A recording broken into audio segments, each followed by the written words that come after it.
Assalamualaikum warahmatullahi wabarakatuh. Perkenalkan nama saya Zahra, BP 1810 dari mata kuliah Sistem Komunikasi Secara Optik akan menjelaskan materi tentang sumber dan detektor optik. Yang pertama itu sumber optik yang merupakan komponen dalam sistem komunikasi secara optik yang mengubah sinyal listrik menjadi sinyal cahaya. Ada dua jenis sumber optik. Yang pertama itu LED, light emitting diode, dan laser atau light amplification by stimulate emission of radiation. Yang pertama itu tentang LED, yaitu suatu semikonduktor yang memancarkan cahaya monokromatik yang tidak koheren ketika diberi tegangan maju. Gejala ini termasuk bentuk elektroluminesensi. Bagian terpenting pada LED adalah PN junction yang disebut sebagai darah aktif. Ada beberapa jenis LED yang bisa digunakan. Yang pertama itu surface emitter atau dioda burus LED yang memiliki karakteristik yaitu radiasi keluaran dengan sudut panca 180 derajat atau high radiance dan bersifat Lambertian source. Yang kedua itu edge emitter LED yang karakteristiknya yaitu radiasi keluaran lebih terarah dibandingkan surface emitter. Daerah aktif berbentuk pipis segi 4 atau stripe, spektrum pancaran berbentuk elips, emisi cahaya ke arah samping atau ujung. Ada beberapa keuntungan LED dibandingkan dengan LED, yaitu satu reliabilitas yang tinggi, yang kedua rangkaian drive yang lebih sederhana, yang ketiga sensitivitas suhu yang lebih rendah, yang keempat itu imunitas untuk memantulkan cahaya, yang kelima itu harga yang murah. Perbedaan lainnya itu LED memiliki kurang daya yang lebih sedikit, kecepatan switching yang lebih lambat, dan lebar spektrum yang lebih besar. Namun demikian, LED dipergunakan secara luas untuk aplikasi jarak pendek dan menengah yang menggunakan serat kaca dan plastik karena lebih sederhana, murah, handal, dan tidak terlalu bergantung pada temperatur. Selanjutnya itu laser diode atau LED, yang adalah sumber gelombang elektromagnetik koheren memancarkan gelombang pada frekuensi inframerah dan cahaya tampak atau visible ray. Koheren dalam hal ini adalah berfrekuensi tunggal dan terpolarisasi. Hal ini memungkinkan laser untuk dapat menghasilkan intensitas bercahaya koheren yang berdaya tinggi, atau cahaya mengandung satu atau lebih frekuensi yang berbeda. Bahan dasarnya berupa gas, cairan, kristal, dan semikonduktor. Proses pembentukan laser dimulai dengan proses pemompaan yang menyebabkan inversi populasi pada eksitasi atom-atom yang ada di dalam medium laser dari tingkat rendah menuju ke tingkat energi tinggi. Dioda laser mempunyai kelebihan dibandingkan dengan LED, yaitu satu, efisiensi coupling dioda laser injeksi lebih besar sehingga kebutuhan pengulang atau repeater untuk komunikasi jarak jauh lebih sedikit. Kemudian daya keluaran dioda laser injeksi lebih tinggi sehingga cocok untuk komunikasi jarak jauh. Yang ketiga itu lebar bidang cahaya keluaran sangat sempit sehingga cahaya lebih koheren. Yang keempat itu tanggapan waktunya lebih cepat sehingga pusat modulasinya lebih tinggi. Karakteristik lainnya dari dioda laser yaitu LED menghasilkan cahaya dengan panjang gelombang tetap yang dapat berada di dalam wilayah tampak, yaitu sekitar 635 nanometer. Cahaya tersebut memiliki bandwidth yang sangat sempit, umumnya hanya memiliki lebar beberapa nanometer. Hal ini memastikan bahwa dispersi kromatik dapat dipertahankan pada nilai kecil, dan kondisi ini memungkinkan terjadinya kecepatan transmisi data yang tinggi. LED dapat menghasilkan cahaya dengan intensitas tinggi, sehingga sesuai untuk digunakan pada sistem telekomunikasi optik jarak jauh.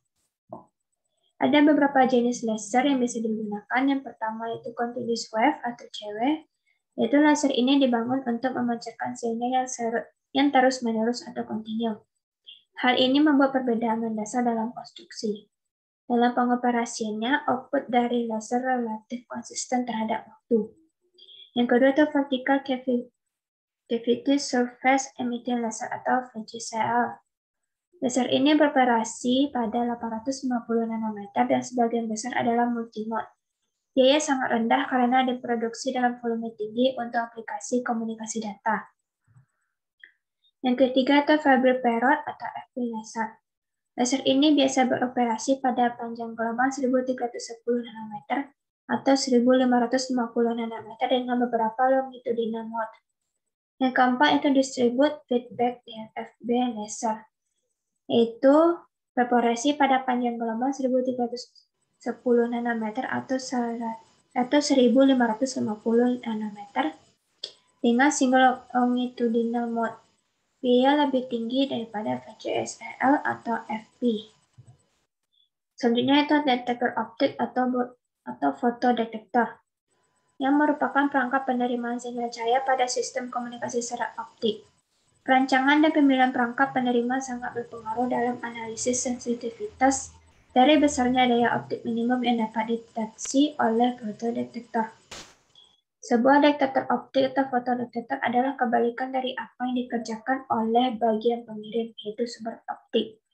Detektor optik dapat menghasilkan gelombang sesuai aslinya dengan meminimalisasi loss yang timbul selama perambatan, sehingga dapat juga menghasilkan sinyal elektrik yang maksimum dengan daya optik yang kecil. Pendeteksian cahaya ini berlangsung secara optimal, maka secara esensial sebagian besar foton cahaya yang masuk ke dalam peranti harus dikonversi menjadi besaran listrik. Masing-masing foton mungkin menyebabkan terjadinya emisi elektron sehingga menjadi elektron bebas. Elektron bebas ini dibangkitkan dengan cara memindahkan elektron dari pita valensi ke pita konduksi. Dan yang tertinggal dalam pita valensi adalah Hall bebas. Proses terjadinya pasangan elektron Hall ini disebut dengan photogeneration.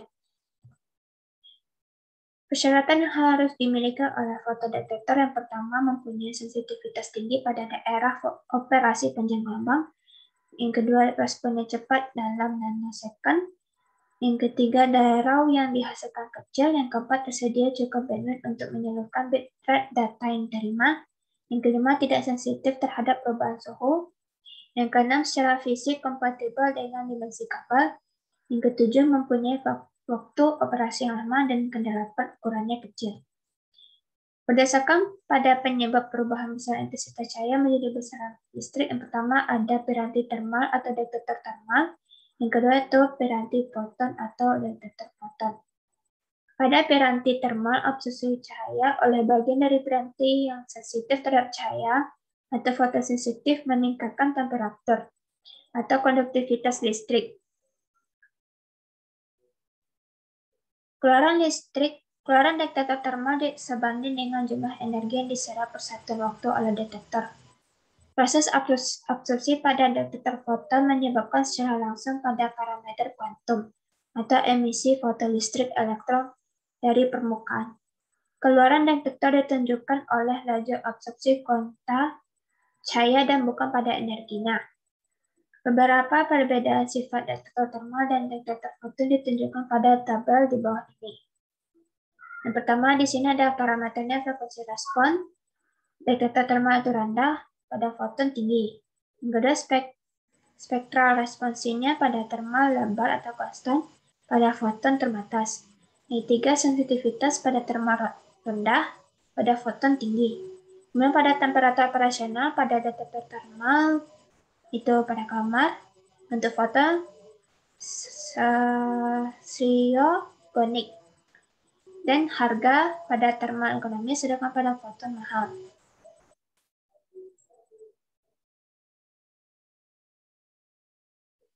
Detektor termal merupakan jenis detektor yang paling tua untuk penginderaan sensi radiasi. Pertama kali dibuat oleh Sir William Herschel ketika menggunakan termometer untuk mengukur radiasi inframerah dengan menggunakan prisma pada tahun 1800. Pada tahun yang sama, Seebeck 1825 menemukan termokopal dan Noble 1829 membuat termokopal dari sederetan termokopal. Jenis-jenis fotodetektor yaitu positif, intrinsic, negatif pin, dan valence fotodiode APD.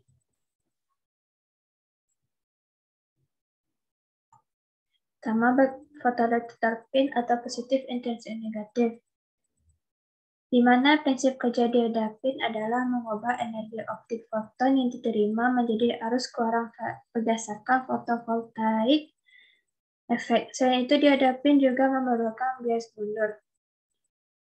Di dalam pin diode, serat optik ditempatkan sedemikian sehingga cahaya yang diterima jatuh pada suatu lapisan intrinsik dari material semikonduktor yang diletakkan antara lapisan tipe N dan tipe P. Dapat lihat di sini gambarnya, di sini volt, kemudian di sini fotodetektor pinnya, kemudian di sini bebannya. Kemudian karakteristik pin. Yang pertama yaitu responsivity atau responsitivitas atau R. Yang dimana rumusnya sama dengan IP per P0 sama dengan NE sama dengan HF. Dimana R sama dengan responsivitas dalam A per W, IP sama dengan arus fotodetektor, P0 sama dengan daya optik diterima, H sama dengan konstan topeng, N sama dengan efisiensi kuantum, E sama dengan muatan neutron, F frekuensi. Yang B, daya optik minimum, yang dimana MRP yaitu minimum required power, merupakan daya minimum yang diperlukan pada BR atau BR tertentu. C, efisiensi kuantum, N, adalah pembandingan antara pasangan elektron hole terhadap foton yang datang pada diode. Rumusnya N sama dengan RE per RP, di mana RE adalah rate elektron dihasilkan, elektron per second, RP sama dengan rate foton yang datang pada diode, photons per second. Hubungan antara efisiensi kuantum dengan responsivity dan panjang gelombang itu sama dengan 1,24 dikali dengan R per lambda, di mana R adalah responsivity dan lambda adalah panjang gelombang dalam mikrometer. Catatan pada umumnya N kecil dari 1. Kemudian D, kecepatan respon atau rise time, ditentukan oleh karakteristik rise time metode tersebut.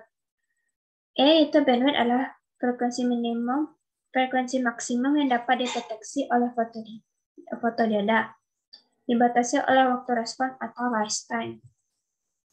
Selanjutnya itu fotodetektor APD atau avalanche photodiode, di mana detektor APD ini mempunyai konstruksi yang mirip dan beroperasi dengan cara yang sama dengan diode PIN. Akan tetapi tidak memerlukan penggunaan efek medan di dalam mode penerima.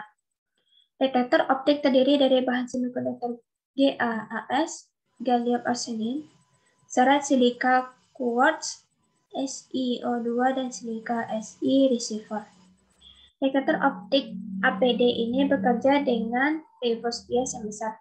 Pada medan listrik yang tinggi terjadi avalanche effect yang menghasilkan impact ionization berantai dan terjadi multiplikasi avalanche, sehingga terjadi penguatan atau multiplikasi arus. Cahaya datang pada P+, kemudian diserap pada bahan P yang bertindak sebagai daerah pengumpul untuk carrier cahaya yang dibangkitkan.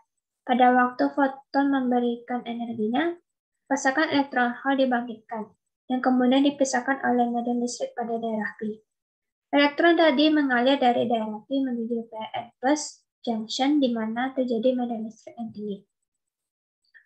Multiplikasi M fotodiode ditentukan oleh M sama dengan IM bagi IP, di mana IM adalah nilai rata-rata total arus output yang dimultiplikasi, dan IP adalah arus foto yang tidak dimultiplikasi.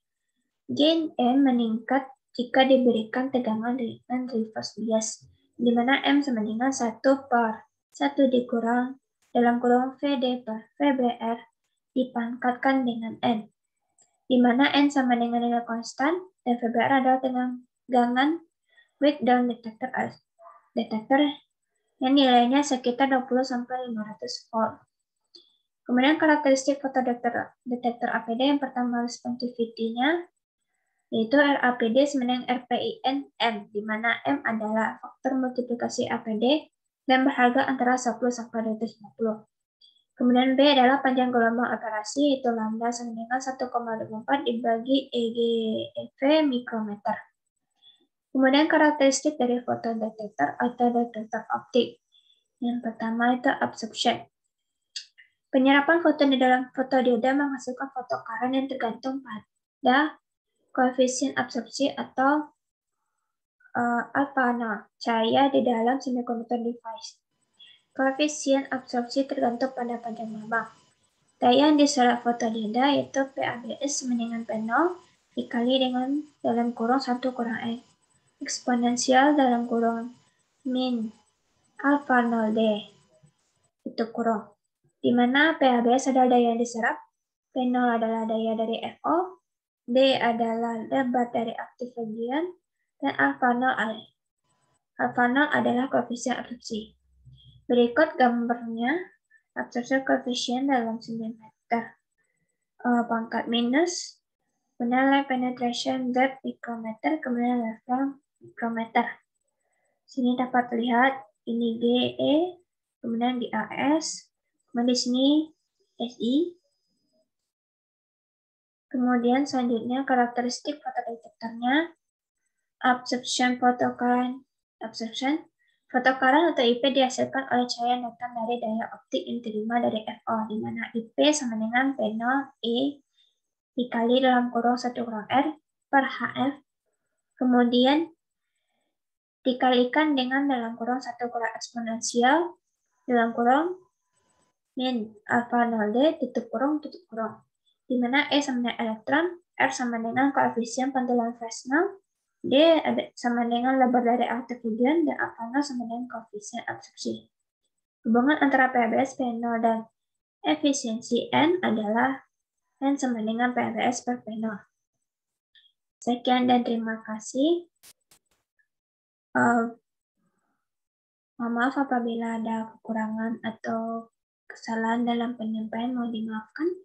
Wabillahi taufiq wal hidayah. Wassalamualaikum warahmatullahi wabarakatuh.